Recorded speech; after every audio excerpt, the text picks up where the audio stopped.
Hey meditators, today's lesson is how to create a stress ball. We're going to start by creating our own funnel by rolling up a piece of paper and securing it with tape.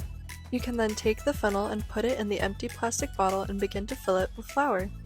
Once you've filled the bottle with flour, you can then take a balloon filled with air and attach it to the top of the bottle. You can then flip it upside down and begin to shake the bottle until all the flour gets into the balloon. You then want to slowly release the air from the balloon until there is none left.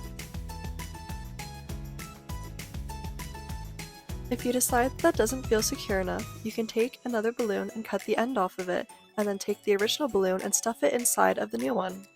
This double layer will reinforce the balloon, making it less likely to break. You can then tie off the second balloon and you're all good to go. You can also decorate your stress ball using a Sharpie. I just decided to create a cute little smiley face. Thank you for joining me in today's lesson. I'll catch you later, meditators.